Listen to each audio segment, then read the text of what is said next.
आपने अपने आसपास बच्चों के नाम कैसे सुने हैं? राहुल, मोहम्मद, दिलजीत, केविन या फिर ज्यादा फेमस हुआ तो तैमूर, ऐसी नॉर्मल नाम सुने होंगे। लेकिन 4 मई 2020 को दुनिया के सबसे क्रांतिकारी आदमी माने जाने वाले एलोन मस्क ने अपने न्यूबॉर्न बेबी का नाम अनाउंस किया। उन्होंने ट्विटर पे लिखा कि उनके न्यूबॉर्न बेबी का नाम है XAE-A12।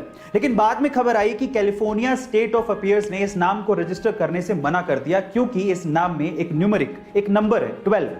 कोई और होता तो इस नाम को बदल देता, लेकिन एलोन ने लगाया दिमाग। उन्होंने 12 को रोमन में लिख दिया और अब नाम क्या हो गया? अब नाम हो गया XAEXII। ये रियल नेम है एलोन मस्क के बच्चे का। गाइस, क्या लेवल है इनकी सोच का। आपको ये फैक्ट जान के कैसा लगा चैट सेक्शन में जरूर लिखेगा और ऐसे अमेजिंग वीडियोस के लिए share, subscribe and like. Guys, हमने बहुत बार फ्लाइंग कार्स का कॉन्सेप्ट सुना है और बहुत सी कंपनियां ये दावा करती हैं कि उन्होंने वर्ल्ड की पहली फ्लाइंग कार बनाई है।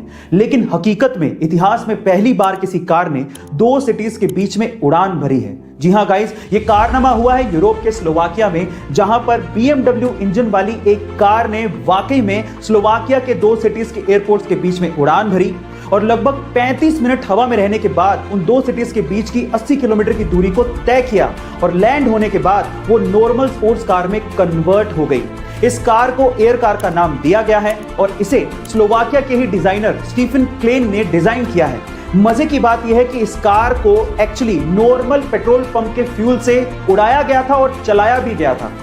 तो क्या वाकई में फ्लाइंग कार्स का जमाना आने वाला है? कमेंट सेक्शन में जरूर लिखिएगा और ऐसे अमेजिंग वीडियोस के लिए share, subscribe and like. Guys, आपको वो टाइम याद है जब आप किसी रिटेलर या किराने की शॉप पे सामान खरीदते थे और पेमेंट की टाइम पे छुट्टे ना होने की वजह से वो रिटेलर आपको टॉफियां पकड़ा देता था और आपको मजबूरी में वो टॉफियां लेनी भी पड़ती थी। बहुत बड़ी प्रॉब्लम थी यहां, लेकिन जहां पर प्रॉब्लम होती है वहां पर अपॉर्चुनिटी भी होती है और पेटीएम ने इस चीज को भांप लिया था। इसी वजह से पेटीएम ने अपनी टॉफियां लॉन्च कर दी, जिसका नाम पेटीएम स्वीट चेंज रखा। अब होता कुछ यूं कि अगर रिटेलर के पास चेंज नहीं होता तो वो कस्टमर को पेटीएम की टॉफियां पकड़ा देता और वही पेटीएम की टॉफियों पर एक यूनिक कोड होता था, जिससे कस्टमर अपने पेटीएम अकाउंट में उतना ही पेटीएम कैश उस यूनिक कोड से ऐड कर लेता था। अब इससे कस्टमर को तो फ्री में टॉफियां मिल गई, रिटेलर का भी फायदा हो गया और पेटीएम को नए नए डाउनलोड्स और कस्टमर मिल गए। आपको ये आइडिया कैसा लगा चैट सेक्शन में जरूर लिखिएगा और ऐसे अमेजिंग वीडियोस के लिए शेयर, सब्सक्राइब एंड लाइक। आज जहां एक और हम अपनी हिंदी और संस्कृत जैसी भाषाओं को भूल के अंग्रेजी भाषा की तरफ भाग रहे हैं, वहीं विदेशों में संस्कृत और हिंदी का चलन बढ़ते जा रहा है। नासा का तो यह तक कहना है कि इस पूरी ही धरती पर संस्कृत सबसे स्पष्ट भाषा है।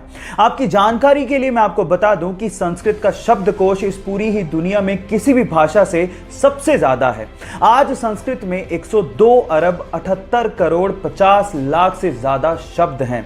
संस्कृत ऐसी भाषा है जहां पर आप किसी भी वाक्य को कम से कम शब्दों में पूरा कर सकते हो, जो आप किसी अन्य भाषा में नहीं कर सकते।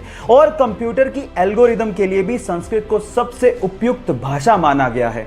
क्या इसके पहले तक संस्कृत के बारे में ये सब फैक्ट आप जानते थे? और अगर नहीं जानते थे तो चैट सेक्शन में लिखना मत भूलिएगा। कल्पना चावला और सुनीता विलियम्स के बाद भारतीय मूल की एक और बेटी शिरीषा बांदला अंतरिक्ष की सैर पर जाकर भारत का नाम रोशन करने वाली हैं। आंध्र प्रदेश के गुंटूर में जन्मी शिरीषा 11 जुलाई को रिचर्ड ब्रैंसन के साथ उन्हीं की स्पेस कंपनी वर्जिन गैलेक्टिक्स के स्पेस क्राफ्ट वर्जिन ऑर्बिट से स्पेस की यात्रा पर जाने वाली है। मैं आपकी जानकारी के लिए आपको बता दूं कि शिरीषा बांदला वर्जिन गैलेक्टिक्स के गवर्नमेंट अफेयर्स की वाइस प्रेसिडेंट भी हैं और सिर्फ 6 साल में इतनी बड़ी पोस्ट पर पहुंचना बहुत ही गर्व की बात है। तो चलिए गाइस, हमारी भारत की बेटी शिरीषा बांदला के लिए कमेंट सेक्शन में लिखते हैं best of luck for your first space travel Shirisha. ऐसे अमेजिंग वीडियोस के लिए शेयर, सब्सक्राइब एंड लाइक। मिलता है अगली वीडियो में।